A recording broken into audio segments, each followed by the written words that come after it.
बिस्मिल्लाहिर्रहमानिर्रहीम। अस्सलाम वालेकुम नाज़रीन, मैं साइमा कमल मुहर्रमुल हराम के हवाले से चीख उठा कराची के एक और ख़ुसूसी प्रोग्राम के साथ मैं आपको खारा दर से आपको दिखाने के लिए आई हूँ कि ये एक और कराची का ऐसा आज़ादारी का गढ़ जिस जगह की आज़ादारी पूरे कराची में कहीं और नहीं होती।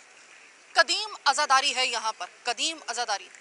ये मेरे अकब में इस वक्त जो आपको नज़र आ रहा है ये भी उन्हीं एरियाज़ में से शामिल होता है जहाँ पर इन दिनों सिर्फ आपको एक ही चीज़ नज़र आएगी, एक ही बात होगी और वो होगी आज़ादारी, वो होगी हुसैन की बात, वो होगी शहदाए करबला की बात। इसके अलावा कोई दूसरी बात यहाँ पे आपको नहीं सुनाई देगी। इसके अलावा यहाँ पर दूसरा कोई आपको ऐसा मकसद, आपको कोई ऐसा मौजू सुनाई नहीं देगा जो कि आज़ादारी से हट कर हो। यहाँ पर आपको सिर्फ और सिर्फ आज़ादारी नज़र आएगी। आपको आज के प्रोग्राम में मैं ज़ाहिर है कि हर साल हम ये प्रोग्राम करते हैं और खारा दर से हमारा खुसूसी प्रोग्राम होता है मुहर्रमुल हराम के हवाले से। ये एक तरीके से ज़ाती तौर पे चूँकि वक्त बहुत गुजरा है यहाँ पर, तो मैं आपको ये बता सकती हूँ कि ये वो जगह है जहाँ पर आपको सिर्फ, मैं मुख्तलिफ आज़ादारी इस वजह से कह रही हूँ क्योंकि देखिए कि सोग और आज़ादारी का जो अंदाज़ है, जो एक नुक्ता नज़र है, वो अलग अलग हो सकता है, लेकिन जो कदीम आज़ादारी है ना, वो आपको कुछ ही इलाकों में अब जो है वो दौरे हाजिर में आपको मिलेगी। ये वो खारा दर है कि जिसने अपनी इस कदीम आज़ादारी को बचा के रखा हुआ है। यहाँ पे आपको उसी तरीके से, बल आप अंदर में जब आपको लेके जाऊँगी, हर साल मैं आपको लेकर जाती हूँ बड़ा इमाम बारगाह। हर साल आप देखते हैं कि वहाँ पर आपको एक ख़ास किस्म का माहौल नज़र आएगा क्योंकि दिन वो चल रहे हैं कि जो मोहब्बत, अकीदत और उस कर्ब की शिद्दत है, जो कर्ब मौलाए हुसैन और शहदाए करबला ने उस वक्त झेला था, वो कर्ब जो जिसकी मिसाल ता क़यामत नहीं मिलती, वो कर्ब या आज़ादारान हुसैन कैसा महसूस करते हैं। ये कौन सी ऐसी ताकत है जो इनको ले आती है उस पॉइंट पर हर साल, और वो भी कोई एक दो दिन के लिए, सवा 2 महीने के लिए। बात करते हैं आज खारा दर से खुसूसी प्रोग्राम आप देख रहे हैं, मेरे साथ रहिएगा। इस वक्त मेरे साथ इमरान मेहदी साहब मौजूद हैं। इमरान मेहदी साहब, सबसे पहले तो एक पहला सवाल मेरा ये बनेगा कि दीगर जो आज़ादारी के हवाले से मामलात हैं, तसल्ली बख्श हैं, सिक्योरिटी से लेकर जो दीगर मसाइल हैं? नहीं, यहाँ पर इंतज़ामिया हमारे साथ कोऑपरेट कर रही है और कोई हमें ऐसा मसाइल है नहीं। हमारी मुहर्रम से पहले ही मीटिंग वगैरह हुई थी, तो उसके हिसाब से इंतजाम सही है, कोई ऐसा ख़राब नहीं है हमारे साथ। ठीक है मेहदी साहब, इलाके के हिसाब से, बाकी शहर का मुझे नहीं पता क्या है। ठीक है, मतलब यहाँ पे आप तसल्ली बख्श हैं। अच्छा, ये मेरा वैसे जनरल सवाल था। असल सवाल मेरा कुछ और है। असल सवाल ये है, आज हम ना सिर्फ हुसैनियत की बात करेंगे क्योंकि मसले तो हम दिखाते रहते हैं पूरे साल, ये है हुसैनियत के दिन। इमरान साहब, आप चूँकि आज़ादारी इस वक्त अभी थोड़ी देर में जो है वो पूरी वो जो है वो शुरू हो जाएगी, पूरी यहाँ पे इसकी जो है मजालिस का सिलसिला सब कुछ शुरू हो जाएगा। अगर मैं इमरान मेहदी साहब आपसे मालूम करूँ, इतने साल से आप आज़ादारी कर रहे हैं, 72 शहदाएँ, मैं एक शहीद का नाम अगर आपके सामने लूँ, बस उसके हवाले से कुछ बोल दीजिएगा। आप इतने सालों से आप आज़ादारी कर रहे हैं और पूरे, भले आपके जज्बात जो हैं वो आपका साथ देते हुए आपकी आंखें छलक भी पड़े तो कोई मसला नहीं है, ये दिन ही ऐसे। अगर मैं शशमाह अली असगर की शहादत की बात करूं, जब जिक्र आए अली असगर का, क्या कहेंगे? ये करबला के समय कमसन बच्चे की शहादत है, मौला के शहजादे की। ये इसके लिए ये बोल सकते हैं कि आदमी के जालिमों ने ये भी नहीं देखा कि बच्चा है क्या है, उन्होंने अपना जो उनका मकसद था वो उसके ऊपर वो लगे रहे, और इससे कल क्या बोलूँ मैं।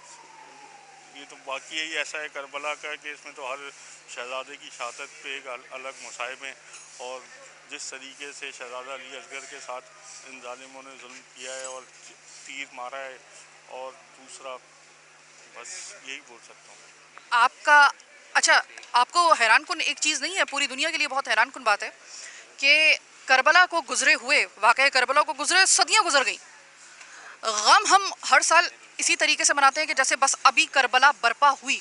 हम अशूर में अगर कोई हमें देखे तो वो यही समझेगा कि करबला अभी अभी बर्पा हुई है, हम ऐसा करते हैं। आपको लगता है कि वक्त गुजर रहा है, दुनिया बदल रही है, लेकिन हम जो ये गमे हुसैन है वो मज़ीद हरा होता जा रहा है, ये ऐसा क्यों है? इसकी वजह क्या है और आपको क्यों लगता है कि ये ता क़यामत इसी तरीके से नाम लेवा जो है वो इसी तरीके से बर्पा करते रहेंगे? करबला मकसद करबला तो स्टार्ट हो गई थी जनाब फातिमा की शहादत से। उसी टाइम से ये काम शुरू हो गया था। फिर मौला अमीरुल मोमिनीन की शहादत हुई, फिर इमाम हसन की और फिर इमाम हुसैन की। और करबला जो है वो जनाब सैयदा सानिया ज़हरा ने उसकी प्रचार करी जो दरबार यजीद में गई हैं। वरना जालिम ने तो करबला को तो मैदान के अंदर लेके गया था। और वो जिस तरीके से जनाब सानिया ज़हरा ने इसकी प्रचार करी है, जो करबला आज तक जिंदा है और हम रह नहीं रहे, लेकिन करबला का जिक्र और आले मोहम्मद का जिक्र इसी तरीके से चलता रहेगा। यानी ये ता क़यामत तक ये ज़िक्र हुसैनी और वाक़या करबला की ये गूंज ता क़यामत आपको लगता है चलती रहेगी? ये तो अभी पूरे दुनिया के अंदर फरिश्ते और मलाइका जो भी हैं वो तो जिक्र जब से चलता हुआ आ रहा है, हम रह नहीं रहे, ये ता क़यामत रहेगा ये इसका जिक्र। ये एक से एक लोग आए। यजीद तो समझ रहा था अपने आप को फ़िरौन, वो तो उसने तो मिटा ही दिया था अपने हिसाब से। ना वो नहीं मिटा पाया तो आज का यजीद कहाँ से मिटा पाएगा। यानी कि ये कंफर्म हो चुका, ये तय हो चुका कि जब तक ये दुनिया रहेगी तब तक करबला का ये दुख रहेगा, ये गम रहेगा और इसके ऊपर ये एहतजाज भी रहेगा। दरअसल ये कहा जाता है कि क्यों करते हैं हम लोग ये जो जितने भी हम देखते हैं कि साल साल गुजर जाते हैं, एक नस्ल आती है, दूसरी नस्ल चली जाती है, पहली वाली नस्ल चली जाती है, अगली नस्ल आ जाती है, लेकिन ये गम जो है ये हर साल हम इस तरीके से मनाते हैं कि जैसे कि अभी अभी करबला बर्पा हुई हो। ऐसा क्यों है? इसकी एक सबसे बड़ी वजह यह है कि ये एक तयशुदा बात है कि जो करबला में हुआ, लोग अमूमन पूछते हैं कि भाई ये करबला के वाक़या करबला हो गया, ये पूरी दुनिया को एक एहतजाज दिखाना है कि वाक़या करबला में क्या हुआ था। इस याददाश्त को ताज़ा रखने के लिए यह आज़ादारी करना ज़रूरी है। सर क्या कहेंगे? हम आज आए हैं, हम ना आज कोई मसले मसाइल की तो बात करने नहीं आए, हम तो सिर्फ हुसैनियत की बात करने आए हैं। सर वाक़या करबला अब बस हम जिस तारीख़ों में दाखिल हो गए हैं, अब आशूर ज़्यादा दूर नहीं है। आशूर को जो हम मजालिस सुनते हैं, शाम गरीबा सुनते हैं, आप इतने सालों से सुन रहे हैं सर।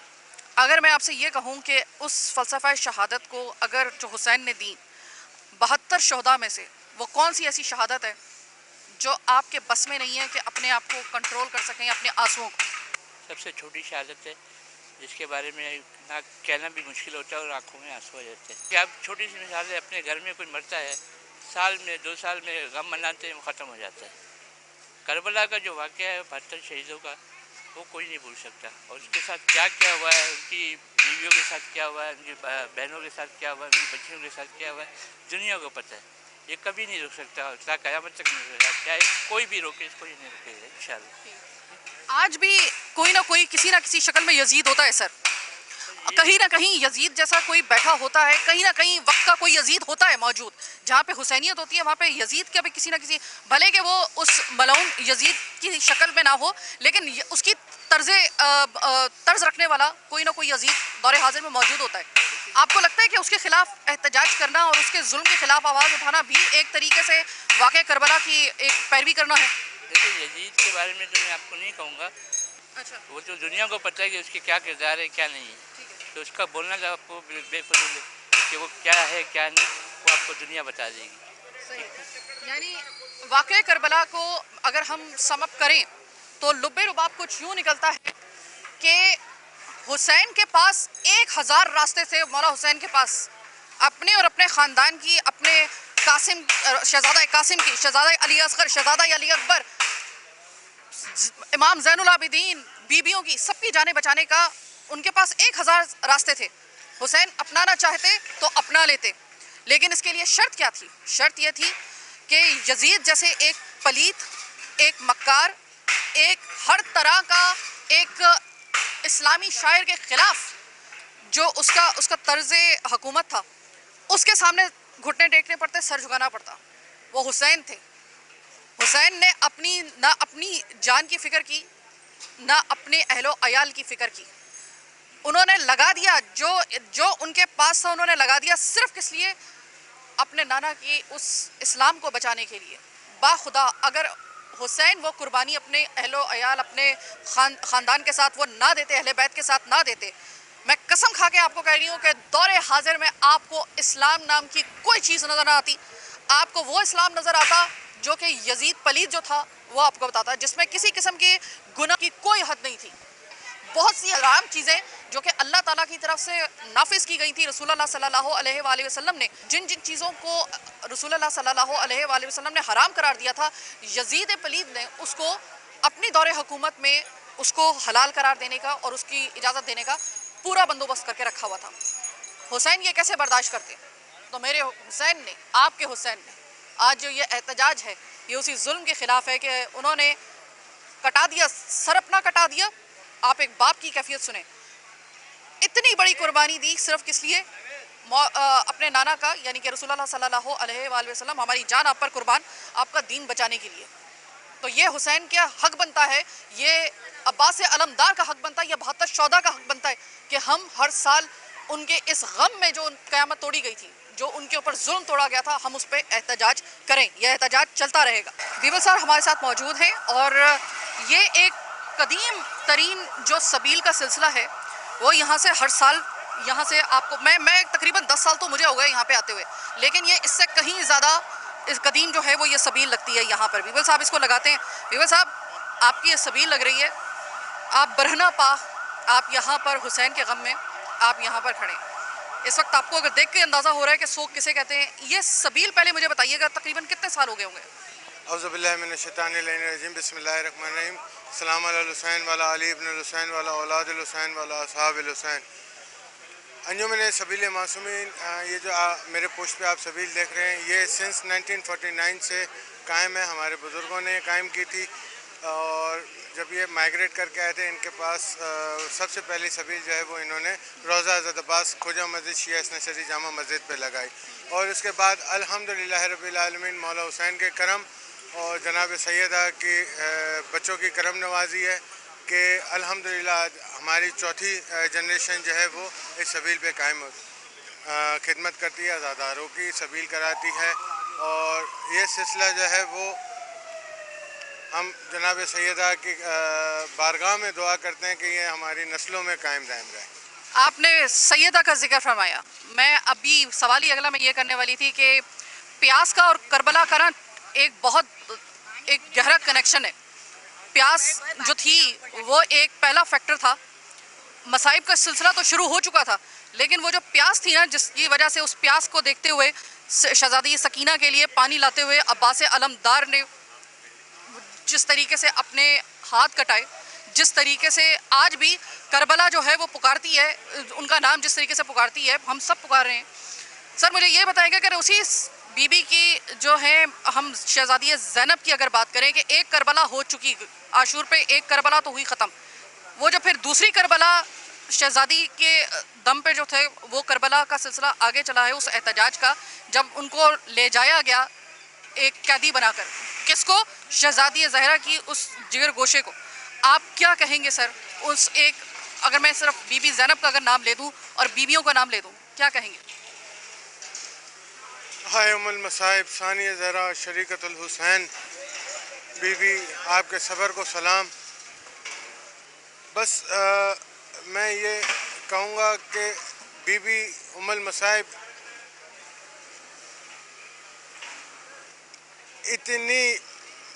इतना मसाइब है कि 1400 साल के बाद भी आज उनका रोज़ा वीरान है।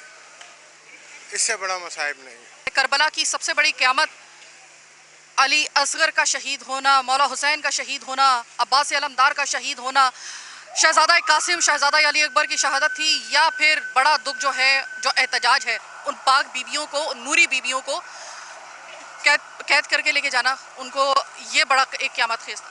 यहाँ मैं आपके सवाल का ये जवाब दूंगा कि जब मौला अमीर को 21 रमज़ान को शहादत हुई तो मौला अमीर ने एक वसीयत की थी कि इमाम हुसैन अलैहिस्सलाम को, इमाम हसन अलैहिस्सलाम को, कि अपनी बहन ज़ैनब का बड़ा ख्याल करना।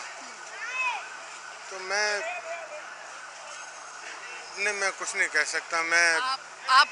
आपका समझ में आ गया सर, समझ में आ गया। ये है वो दुख, और इसको मैं कहती हूँ कि हम हमेशा ही कहते हैं कि अल्लाह ताला मेरे इस दुख को कम कर दे। ये वो दुनिया का वाहिद दुख है, ये वो गम है, गम हुसैन वो गम है जिसको हम कहते हैं कि अल्लाह इस गम को ताज़ा रखियो हमारी अगली नस्ल तक, ताकि दुनिया को पता चले कि करबला में क्या हुआ था।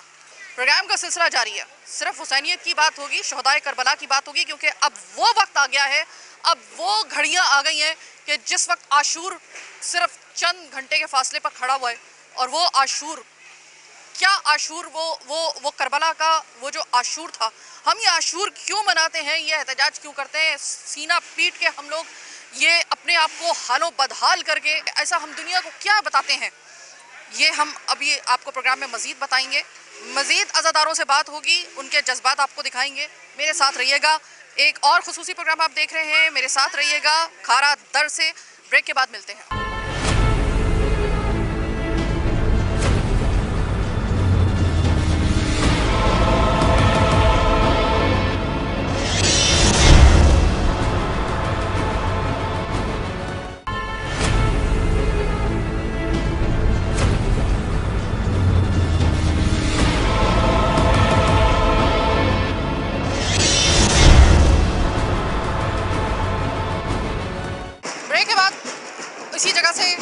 दोबारा ज्वाइन कर रही हूँ, खुशामदीद नहीं कहूँगी, ज्वाइन कर रहे हैं, बहरहाल मैं आपको कर रही हूँ यहाँ पे। ब्रेक से पहले आपने सुना, अब ये मैं आपको लेकर आई हूँ, मैं आपसे बात कर रही थी कि बड़ा इमाम बारगाह में कदीमी इमाम, ये जो कि इमाम बारगाह है और कदीम अज़ादारी है, ये है उसका एक पहलू। अभी आपको नकारों की आवाज़ आ रही होगी, ये नकारा है, क्या है, ये तबले जंग है। ये तबले जंग एक तरीके से इंडिकेट किया जा रहा है कि अब हो गया जंग का ऐलान। आज मैं जिस तारीख पर खड़ी हुई हूँ, मुहर्रमुल हराम की जंग का, यानी कि करबला की बाकायदा जंग का आगाज़ हो गया। और ये वो जंग थी जिसमें, ये पहली दुनिया की जंग थी जिसमें एक शशमाह अली असगर ने भी शहादत पेश की, सिर्फ इस्लाम को बचाने के लिए। सामने लाखों का लश्कर, इधर 72 जिन्होंने वो काम किया, वो कुर्बानी पेश की कि कहने को लोग कहते हैं कि भाई वहाँ पर तो हुसैन ने सब कुछ कटा दिया, सब कुछ ख़त्म कर दिया, अपना सर भी कटा दिया। कहते हैं कि हुसैन जीत गए। कि आज ज़रा खंगाल के देखिए दुनिया की तारीख को, आपको हुसैनी कितने नज़र आएंगे जो हुसैन का नाम ले रहे हैं इस वक्त, हुसैन के नाम पर अपने दुख ख़त्म करके भालो बेहाल आपको नज़र आएंगे हुसैन के गम में, लेकिन आपको यजीद का नाम लेवा नज़र नहीं आएगा। और पूरी दुनिया आज यजीद पर 3 हरफ भेजती है और हुसैन को सलाम करती है। इससे बड़ी जीत क्या हो सकती है। आज अगर हुसैन ना होते, आज अगर हुसैन वो कुर्बानी ना देते, तो आज आपको ये फिर मंजर आपको नज़र भी ना आता। ये वो आपको हलाल हराम की उस तमीज़ को ख़त्म करने वाला वो यजीद काबिज़ हो जाता, तो आज शायद आपको ये मंजर भी देखने को ना मिलता। ये नकारा बन चुका। और मैं एक ऐसी शख्सियत से जिनसे हर साल मेरी मुलाकात होती है, सर इस साल भी मैं हाजिर हूँ।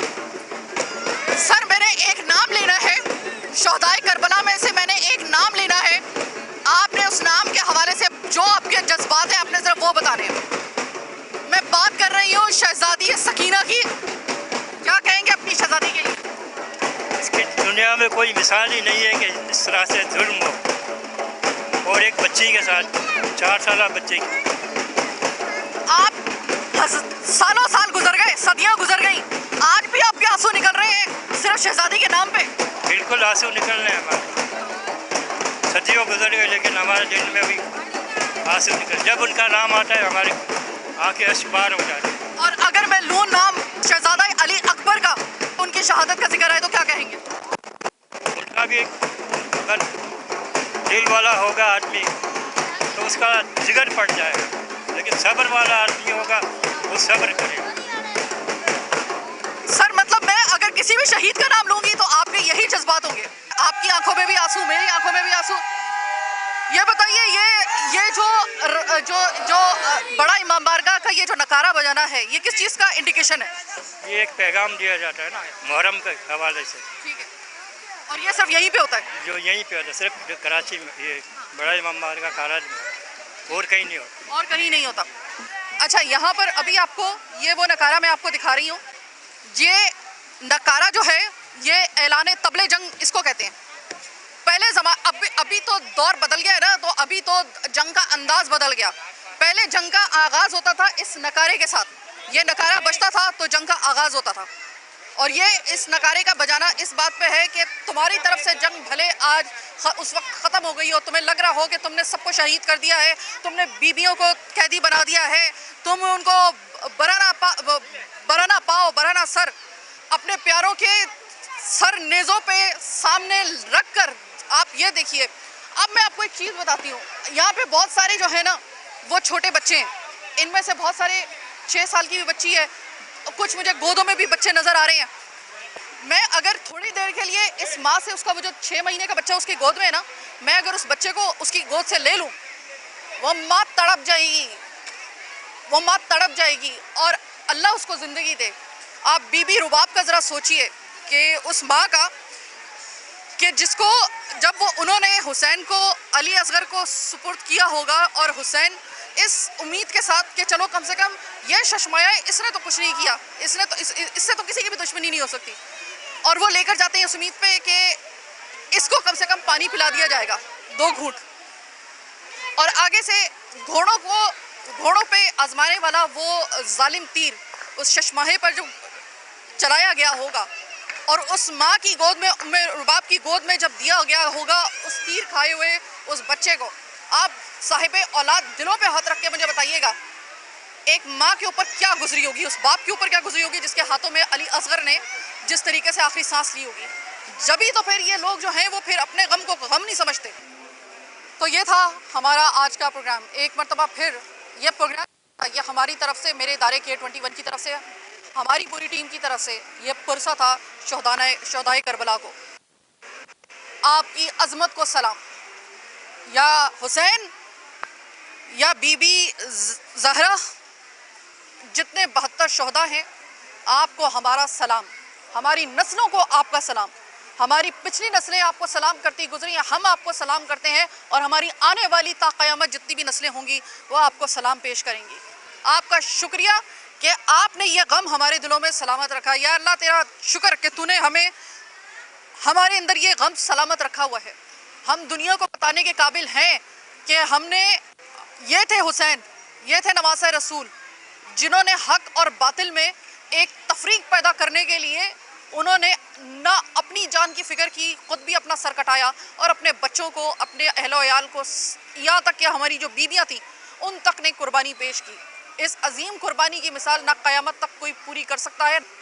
उनको मालूम था कि करबला में क्या होगा उनके साथ, लेकिन वो हुसैन जिसको अपने नाना के दीन को बचाना था, उनको पता था कि क्या होगा। एक बातिल को हावी होने दिया जाता, वो बातिल जो फिर जिसकी बातिल होने की कोई हद नहीं थी, जिसके फासिक होने की कोई हद नहीं थी, जो कि एक तारीख़ का सबसे बड़ा एक बद इखलाक, बद तहजीब और एक ऐसा शख्स जिसके लिए हलाल हराम की कोई तमीज़ नहीं थी, वो निस्तो नाबूद करना चाहता था नबी पाक सल्लल्लाहु अलैहि वसल्लम के उस फैलाए हुए इस्लाम को, जिसमें हम उनके नाम का जिनका कलमा पढ़ते हैं, हमारा ईमान मुकम्मल नहीं होता जब तक कि हम उनको नबी और आखिर ज़मान ना माने।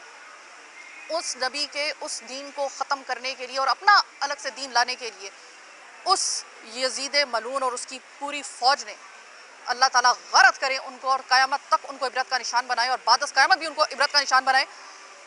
आज हुसैन को ज़िंदा रखा हुआ है इसी गम ने, और ये गम, ये हम कहते हैं कि अल्लाह ताला तो सब कुछ हमें भुला दियो, लेकिन ये गम हमें कभी ना भूलने दियो। ये गम हमारी ज़िंदगी की असास होना चाहिए। यहाँ से आपको पता चलेगा कि क्या हक है, क्या बातिल है। खार अदर से आज का ये खुसूसी मुहर्रमुल हराम के हवाले से चीफ उठा कराची का प्रोग्राम आपने देखा। फीडबैक से आगाह करना हरगिज़ मत भूलिएगा। मुझे मेरी टीम के साथ दीजिए इजाज़त। अल्लाह ने के बाद।